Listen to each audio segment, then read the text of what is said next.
And hello, everyone. I'm Kelly Covert, and you are watching At Home with Symphoria. And today I am with Dana Huyge, and I am so excited to bring you one of our violists today. Dana, how are you? I'm well. How are you, Kelly? It's good to see you. Good to see you too. I miss you. I miss hanging I out with know, me you and too. making music with you. How are things going at hmm your house these days? They're going really well at the moment. It took us a couple weeks to get settled. Then our audience might not know that I have three kids. They're 6 and 4 and 1.5, and it's been a huge adjustment for us. But we're finally settling into what appears to be a new normal. Excellent. And all of the kids are having fun all day long, right? They are. Every single second is just all laughters and giggles and all that jazz. But Unicorns and rainbow yeah, clouds, I'm sure. Uh, just the way Sarah likes it. well, I'm so glad that you could find time out of your day. I know that you're also teaching online lessons at Geneseo and hmm all of the things. So I'm glad that you were able to squeeze out some time for us today. Are you ready to get going on the questions? Let's go. Let's go. All Question right, number all one. right. I'm ready. So number one, what are you practicing right now? Uh, practicing? Practicing? What's that? Well, I with all of the additional family stuff that's going on right now, I'm having to spend a lot of time with my family. So I'm doing less practicing right now and a lot more playing, and I'm doing a lot more stuff just for me. The people who've been following me on Facebook know that I post videos on occasion, which are, I think we're all missing that connection between audience and musician, and even just person to person. And so I'm doing a lot of playing just for me. I'm playing Bach, of course, other solo stuff. Um, I sing from time to time, and just really with stuff that I'm posting on Facebook of my own playing, just trying to reach out and be, you know, connecting. Mhm. So I think this is a really interesting concept that people might like to understand better. What is the difference between practicing and playing? So when I'm practicing, it's a very mechanical process for me, especially because being a violist, it's a very physical process, thinking about the way that my elbow interacts with my wrist, interacts with my hip, etc. It's, all that boring stuff. But when I'm practicing, I'm solving problems. When I'm practicing, I look at a piece of music and I think, well, now what if I used my third finger on that note? What if I added a slur in there? How would that affect the phrasing? Things like that. But when I'm playing, it's a lot less thinking and a lot less feeling. The purpose of practice is to prepare oneself so that you don't have to think when you're playing. Because when I was in high school, I played in the Syracuse Symphony Youth Orchestra, and one of the things that our director Ken Andrews always drilled into us is that what you're thinking comes out of your instrument. So don't be thinking about I wonder if I had a ham sandwich for lunch tomorrow, because that level of boredom is going to come out in your playing. And if you're thinking about, you know, am I going to hit this shift or not, or am I going to make the bow change appropriately, then that's going to come out in your playing. So when I'm playing, I'm really exercising the thinking part of my brain so that when I'm performing, I can just play and feel and share what the substance of the music is instead of my fingering choices. I love that. I agree. I've been doing a lot of playing and not much practicing as well. Same, same. So, if you could be anything besides a violist, what would you be? I think, I love my teaching work at Geneseo. I love uh, sharing stuff with people. I think that it would be some form of teaching, maybe combined with writing. I love creating the audience musician interaction and the connection there. I'm a bit of a nerd about this stuff. I love the academics of it. I'm an academic at heart, and at one point I started a blog. I wasn't able to keep up with it, but I love a good read, and the idea of writing a book someday would be really really fascinating to me. So I would say some combination of teacher writer sort of a thing. So, Professor Dana of any kind. Yes. Yes, basically. Okay. Yes. Mhm. That's funny you should say that because my wife actually calls me Professor Huyge from time to time. Like when she asks a question and I start answering, she'll sometimes roll her eyes and go, "Oh no, here goes Professor Huyge again." Oh, is he coming out a lot these days? A little bit, yeah, especially with all the homeschooling. Fantastic. That's so funny. Since you are at home with your three little lovely children who are good all of the time, what is your favorite guilty pleasure right now? Well, right now I'm actually listening to Harry Potter and the Sorcerer's Stone. Listening to it, not reading it. So most American readers know the Jim Dale edition. Over in England, it's being read by Stephen Fry. He was the author, he was the actor whom they contracted to read the books over there for the Audible versions, and I've been streaming that over Audible. It's really cool too because I mean I love Stephen Fry as an actor. He's so expressive and he puts so much meaning into the words. But also there are little things that get translated from English slang into English slang. My favorite one so far isn't even that big a thing, but when Harry receives his letter in the American version, the letter says, "You have been accepted at Hogwarts School of Witchcraft and Wizardry." And that's what all of our letters say when we get accepted to a summer thing or a school or whatever. It says you're accepted. But in the English version, it says, "You have a place at Hogwarts School of Witchcraft and Wizardry." And that just, I like that. Well, and isn't that a lovely idea? Just to think that we all have a place. Like we all have Yeah, a place where we are at home and where we are at work, even when we're not there. So I agree. I think we should yeah, start saying that. I That know. seems like a lovely pleasure. I don't know why you find guilt in that though. I was, it's the thing that I consider to be a guilty pleasure. I really don't do it all that much right now. I listen to sports talk radio sometimes, which might not strike a lot of people as being a guilty pleasure, but the thing that makes it feel a little bit guilty to me is that I don't actually watch sports anymore.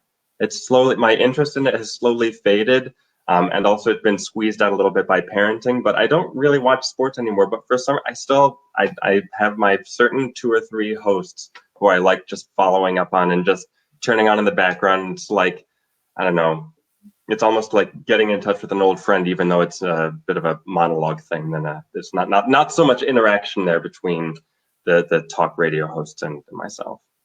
Okay, you don't have to tell us if you talk back. That's okay. We won't say anything, Dana. What are you listening to right now besides Harry Potter? What music are you listening to? I last year the Pittsburgh Symphony published a new recording of Bruckner's Ninth Symphony, which I cannot stop listening to. Lately, though, I have a recent discovery that I'd love to share with our audiences. Most people know Gustav Holst from The Planets. Some people might even go so far as to consider him a bit of a one-hit wonder.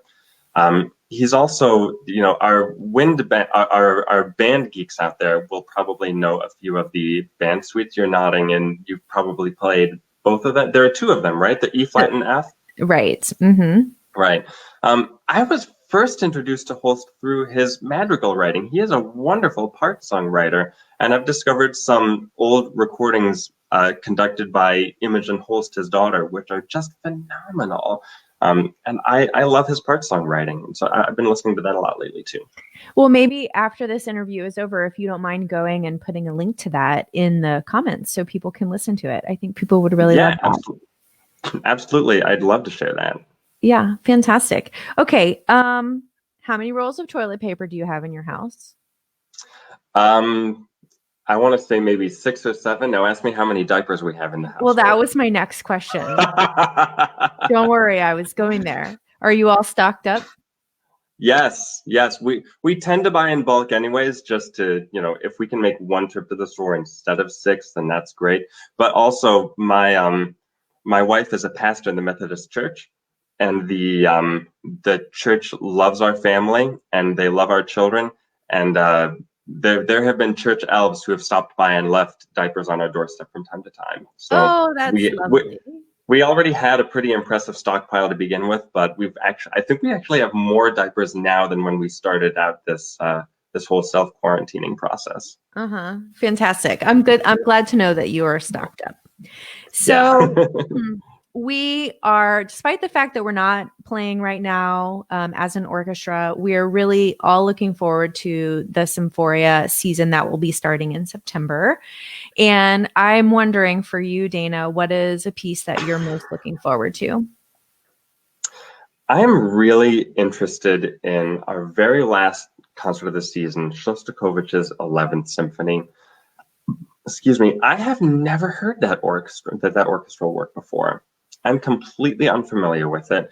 And for as much as we love our regular favorites, our top 20, if you will, there's also nothing like that thrill of discovery, of looking at Hmm. something brand new for the first time, even if you're discovering something that's 100 years old.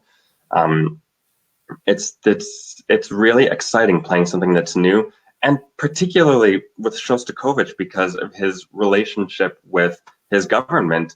You never know what Shostakovich you're going to get. You never know what sorts of layered meanings you're going to discover. It's very rarely straightforward. Here's the thing that I'm saying with Shostakovich. So it's going to be. I'm really looking forward to the discovery, which I expect to continue all the way through the performance. I agree. Alan Kolsky, who was here last week, said that's one of the pieces he's most looking forward to because it has a killer clarinet part. And I agreed with him because it also has a killer piccolo part, which I've already started practicing not playing, because Aren't it's all Shostakovich piccolo parts are hard? I feel like every Shostakovich thing I've ever played, I turn around and oh my gosh, what's the piccolo doing? yeah, it's amazing, amazing and hard and worth every single hour spent on it for sure.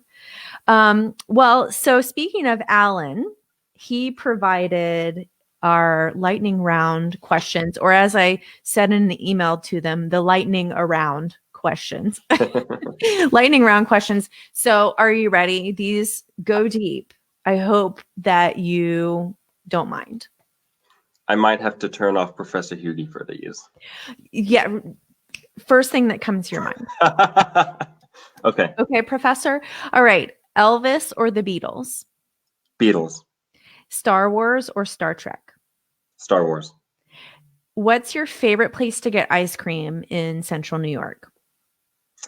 The ice cream parlor that's right on the lake, right on the lake where Geneva is, where I live, about 10 minutes away, because it's Mhm. right on the lake, right next to a pier, right next to a playground. It's I know the perfect. one you speak of, like where the train tracks are. Exactly. That's the one Yeah. right next to the big hotel. Uh-huh. I've been there before. And so when you go, what is your favorite flavor? Every single time. Soft serve, chocolate vanilla twist, sometimes with sprinkles. That's the only variation. Sometimes I get sprinkles, sometimes not. But you have to have both. It's Chocolate it's better that sprinkles way. or rainbow sprinkles? Usually chocolate sprinkles. Okay. Usually, but I approve. sometimes I let my 6-year-old pick, and sometimes Sarah, does as 6-year-old girls do. Yeah, exactly. Fantastic. Um, Up bow or down bow? Down bow. That was a quick one. Okay, so the viola has four strings, as you know. Which one is your favorite? Oh, the D string. D is just such a tremendous key, and it's beautiful, and it's a very versatile string. It always sounds beautiful. People probably expected me to say C string. C string's a lot of work.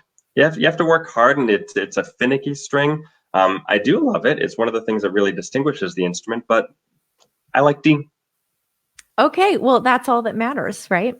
And this is a very viola specific question. So I think you're going to get the most enjoyment out of this. Do Okay. you, which one? Walton Viola Concerto or Mozart G minor string quintet? Mozart G. Oh, nope. Mozart. Mozart. I have to go with my. It's the lightning round. Right? I can't think about it. Mozart. I That's started to right. say Mozart. I have to go with the first answer. That's right. So we'll try to find links to those. So those of you who are watching can listen and you can pay attention to how amazing those viola pieces are. Right, Dana? Right. Right. Right, right. So thank you so much for spending a little slice of your day with us here.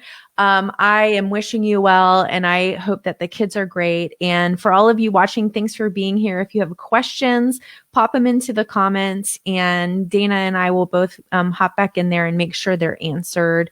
And be sure to tune in again on Thursday afternoon at 12:30 Eastern for our next edition of At Home with Symphoria with our principal bassist, Spencer Phillips. See you soon. Bye.